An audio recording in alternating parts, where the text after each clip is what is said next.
Hello, welcome to this week's Webinar Wednesday. We are so excited to have you joining in. My name is Allison Beasley and I am the coordinator of Parent and Family Programs. This week we are so excited to have Dr. Greg Vanderwall with us today. Dr. Vanderwall is the Assistant Director of the Counseling Center here at UA, and he's going to be sharing with us about how to support the emotionally struggling student. So without any further ado, take it away, Dr. Vanderwall. Thank you very much. It's good to be back with you. I enjoyed presenting on the homesick student last fall, and I'm glad to be talking with you again today. Today we're going to focus on the topic of the emotionally struggling student, and we're going to cover a few things today. Our goals for the presentation are, one, to talk a little bit about how it's okay to acknowledge that some of our students do go through emotional struggles when they're here at the university, and what that may look like. We'll talk about some ways to identify if someone is struggling with some emotional concerns, some things to look out for, pay attention to. And then we'll talk about exploring how to talk about it with them, how to ask questions, how to engage somebody you may be concerned about who may be struggling emotionally. Then we're going to take a specific look at the topic of suicide prevention, as that's, of course, a very serious topic and something I think we could all do with having our increased understanding on that. And we will talk about resources that are available to students who are struggling with emotional concerns. So first, I'd like to talk a little bit about emotional distress in college students. I think it's important to set the table that college is a time of significant change.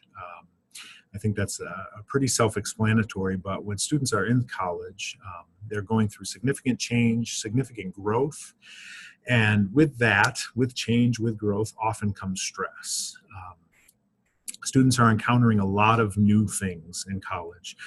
They have an increase in expectations on them and certain demands that they're facing, maybe for the first time and maybe for the first time on their own. They have increased freedom, which is a great thing, but with that comes a lot of choices that they have to make on their own, and that can be stressful. Certainly an increase in responsibility and independence. And then there's also a lot of change that comes with growing in their, building their own identity and understanding their own values. And that's, again, a wonderful thing, but it can be a very stressful thing. So students do encounter a lot of change, a lot of growth, and a lot of stress. And often emotional distress can be a response to that. It's not an uncommon thing. Emotional distress can be simply an adjustment concern. A student may need or may feel that way as they're adjusting to some of the things we just talked about with regard to change and growth. Emotional distress can also be a sign of some more significant mental health concerns, though. And sometimes it's hard to know at the outset what it might represent for somebody who is experiencing emotional distress. Students who are college age, that's a time when a lot of mental health concerns first emerge at this age group. And so it's important to recognize that just because someone's experiencing emotional distress doesn't mean that it's the worst case scenario or necessarily a diagnosable mental health concern. It could simply be an adjustment response to some of the growth and developmental changes that somebody may be going through. Next, I'd like to talk a little bit about signs of emotional suffering. These are things to just watch out for in the students that may be in your life. Pay attention to that may be some good signs or triggers that they may be going through some sort of emotional suffering. One thing to pay attention to is any significant changes in personality that you might notice. If somebody is behaving in a way that is not like them or is out of the ordinary, that may be a sign that they may be going through something emotionally. Agitation or acting out or being irritable may be another sign. Certainly, if a student is more withdrawn than they normally are, especially if there's not a very concrete reason for that. For example, if somebody's been withdrawing from social interaction because they've been having a lot of work to do and a lot of studying. That's different from somebody who's withdrawing because they don't feel like being around other people when they normally do. That can be another sign. Certainly, if there's any evidence of a decline in personal care or self-care, if a student is not taking care of their hygiene, not paying attention to their appearance as much, not taking care of their space, their room, their desk, their notes, if a lot of that is out of order, feels chaotic, that can be a sign of emotional suffering. Certainly, if a student expresses any sort of feelings of hopelessness or helplessness about their situation, their circumstances, how they've been feeling, that can be a sign of emotional suffering. And then in general, symptoms related to anxiety and depression can also be a sign of emotional suffering. When we talk about depression, depressive symptoms, that may be something as feeling sad or down. It may be losing interest in things that normally a student might enjoy, or losing the enjoyment in that. It could come in the shape of, or come in the form of having a difficult time focusing or paying attention, concentrating on their work. There may be changes in energy level. They might feel really tired. Could be changes in appetite or sleep patterns, or a desire again to withdraw from other people. So those are things to watch out for that may indicate the student may be feeling some symptoms of depression. With anxiety often comes excessive worry, worrying a lot about circumstances, things that may be within their control or maybe outside their control. Certainly feeling more keyed up or irritable, or feeling nervous about things that normally wouldn't cause nerves for a student could be a sign of anxiety. Anytime somebody expresses that they feel like they're having a panic attack or panicking about something, could also be a sign of anxiety. Another distress signal or sign of emotional suffering to pay attention to would be an increase in alcohol use or drug use. Certainly if there's drug or alcohol abuse going on. Often substances can be used as a way to cope with emotional suffering or emotional distress, and that may be a sign that there may be something going on underneath that if there's been significant changes there. And then certainly if there's any expression of any sort of suicidal thoughts or thoughts of harming oneself, that would be a sure sign of some emotional suffering. As with many of these things we just talked about, these things can happen outside of emotional suffering. We all can have a bad day. We can all feel anxious sometimes. We can all feel down sometimes. We can all have a day where we're not taking care of ourselves as well as we usually do. So one thing to keep in mind in regard to all of this is, how is it having an impact on the student's ability to function? When these sorts of experiences get in the way of somebody's ability to do the things they need to do, take care of their responsibilities, work towards their goals, that could be a sign that there's something going on that might need some level of intervention or change for that student. All right, well, let's talk about how to talk about this. If you've observed something in your student that has you concerned or makes you wonder if they are going through some level of emotional suffering, it's a good idea to talk about it. So let's talk about how we do that.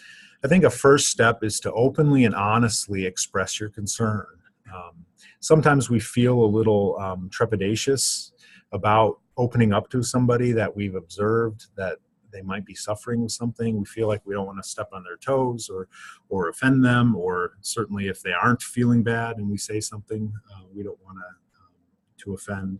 But I think it's really important to come at it with a resolve of, I'm going to express my concern, and if they tell me there's nothing to be concerned about, at least I asked and I didn't let it go by when it's been something that I've noticed. So it's good to be open and honest with your concern. You tell them what you have noticed. Be specific here. Say, I've noticed that you haven't been taking care of yourself as well, or I've noticed you've been seeming a little bit withdrawn, or acting more anxious about things that normally wouldn't have bothered you in the past. It's good to be specific with what you've noticed. When you do talk to somebody, don't be afraid to ask questions, specifically direct questions. As I said before, when we speak to this in people, we may worry that they might feel embarrassed or anything like that, but actually most of the time when somebody asks a direct question about a student's well-being, it shows that you care, and it's often received very well. And when you are asking questions about the student and what you've noticed, it's okay to ask if there's been anything that's happened, whether it's something negative or stressful, any changes in what they've experienced that may be connected to how they've been feeling lately. And then once you've expressed your concern, it's really important to allow the student space to respond, space to talk freely, to give you feedback to what you've noticed. And it's okay to allow them to take time to do that. They don't have to respond right away if they don't feel like it. And in fact, pushing too far and too fast can sometimes put up some walls. So if they're not at a place where they're ready to talk about it, at least you've expressed your concern and told them that you are a safe place to come and talk about these things. It's important to be willing to validate the student's perspectives and feelings. Even if you might see something in that moment and say, well, if you just change this or do something else here, this problem would go away. Oftentimes that's not the place the student's in when you're first talking to them about some emotional distress. Sometimes they just need to be heard first.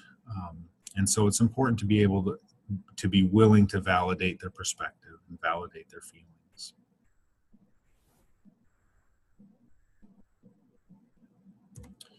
Some other things to keep in mind when you're talking about how to help a student who might be in some level of emotional distress. It's good to encourage good self-care. Sometimes doing basic things of taking care of yourself can do a lot of good for emotional suffering. So when I talk about self-care, I mean making sure that you're eating well, getting good amounts of sleep, getting some exercise on a regular basis, spending time with people, even if they may not feel like it at that time, people who are supportive. Those things can go a long way in helping people feel better in general. I mentioned this before, but I think it's important to emphasize again is it's really good to be a listening ear. Be willing to show your student that you hear them, hear what they say, show them that you have a willingness to help, and be willing to allow them to have their own perspective. Their own experiences are important here. Even if that's not the perspective you may have in the beginning, it's good to know what theirs is and give them a space to be open about that. And then once you've been able and willing to listen and ask about these things, then it's good to encourage them to reach out for help, whether that's with friends or somebody that they consider a mentor, or more specific help like coming to the counseling center, things like that. It's good to encourage them and then walk and work alongside them as they reach out toward those resources. If you encourage them to reach out to somebody, to follow up with them. Hey, have you had a chance to talk to that person? Hey, how you be feeling today? It's good to continue to work with them until they've been able to engage in that help. We talk a little bit about what help is available, and then we'll move on to our last point related to suicide prevention. One big area on this campus that works with students who are struggling with emotional issues is the counseling center, where I work.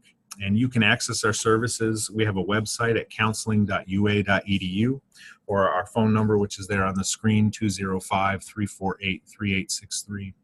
We offer individual and group counseling for students, and we are solely here for students. We don't see anybody else. That's what our services are for, and they're available at any time. Another service that's really good for those of you who are supporting students here is our consultation services. We are available to consult with. If you have questions, if you have concerns about a student, you can give us a call at any time and talk to one of our licensed counselors, and we'd be happy to talk through with you what's been going on, what your concerns are, and give some recommendations as to what might be some good steps to take. And then I also want to highlight that we do have crisis intervention services. We are available for students who are in crisis, whether it's walk-in services during our business hours, which are 8 to 5, or we have on-call counselors available after hours that you can access through UAPD. Certainly, if there's an emergency related to some sort of emotional concern, contacting UAPD is a good resource. And then I want to highlight one other office on campus, which is called Student Care and Wellbeing. This is an office that you can contact at any time if you have concerns about the well-being of a student, and they can work with you to reach out to that student and to connect them with appropriate resources to help them.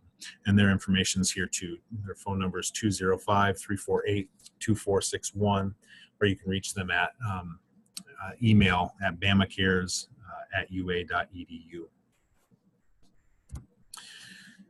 Lastly, I did want to emphasize specifically some things related to suicide prevention.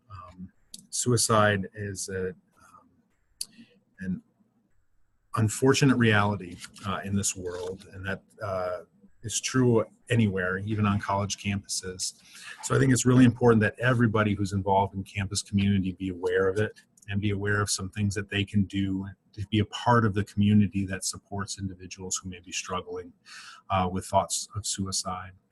I want to talk a little bit about what to look for, and then we'll talk about some brief things you can do. And I'm going to give you one more resource you can explore on your own that will get into this a little bit deeper. Some things to look out for. Certainly direct verbal cues from a student related to suicide are important to pay attention to. Most people who are considering suicide do communicate about that to someone else at some time, and often do so directly. Statements like, "I've decided to kill myself," "I wish I were dead," "I'm going to end it all," "If such and such doesn't happen, I'll hurt myself or I'll kill myself." These are direct verbal cues that should be a serious red flag for a student. Along with that, there can be certainly indirect verbal cues that may indicate a student may be considering suicide. Things like, "I'm tired of life, I just can't go on," or "My family or my friends would be better off without me," "Who cares if I'm dead anyway," "I just want out," "I won't be around much longer." Those are some examples of indirect statements that people can make that might indicate they are considering suicide. And then there are certainly behavioral clues and situational clues to pay attention to.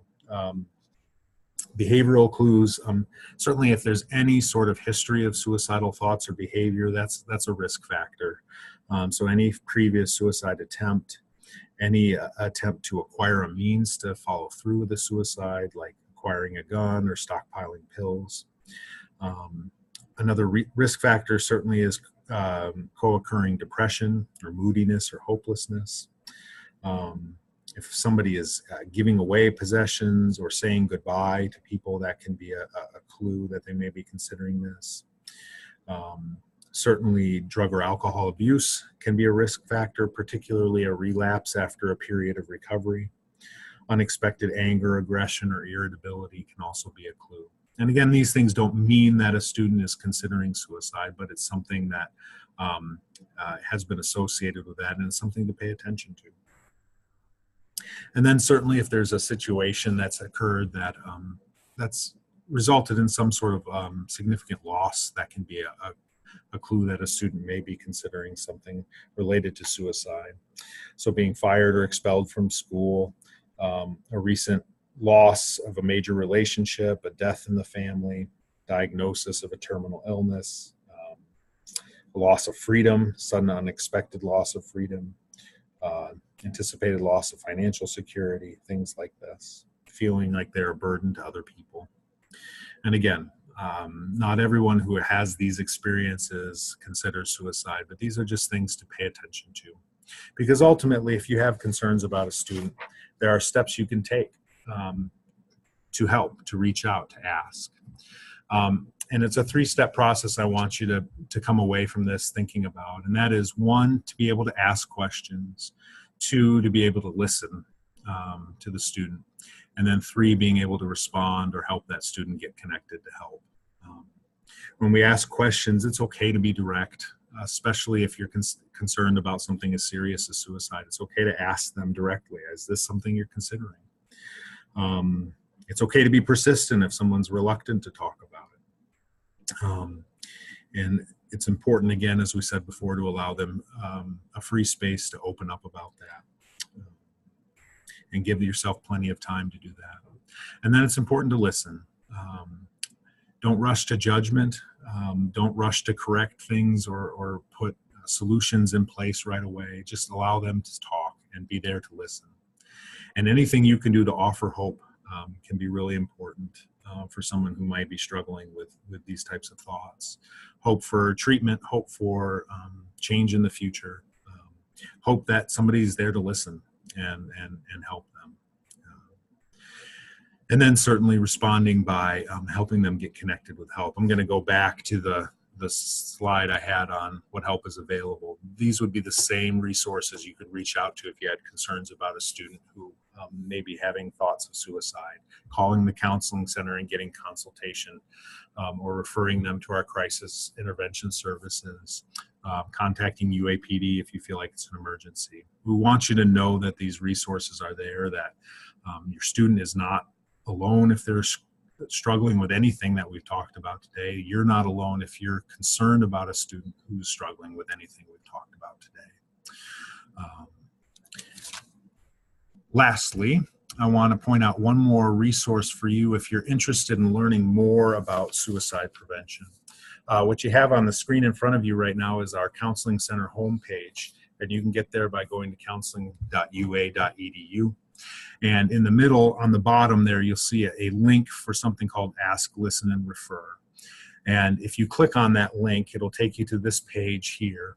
And it's a 20-minute training that anybody in the University of Alabama family, this is students, faculty, staff, family, can go through this training. It's online. It takes about 20 minutes, and it can help you feel a little bit more confident in some of the things we talked about today in terms of asking questions, listening, and then helping students get connected to referral resources. I want to thank you for this opportunity to talk to you today. Certainly, if you have further questions or concerns about students, you can reach out to the Counseling Center, and appreciate it.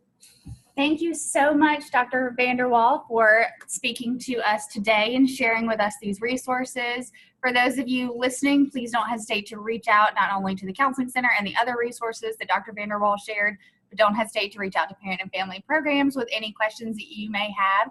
And we look forward to having you tune in again with us next week for Webinar Wednesday. That is all for today, and roll Tide.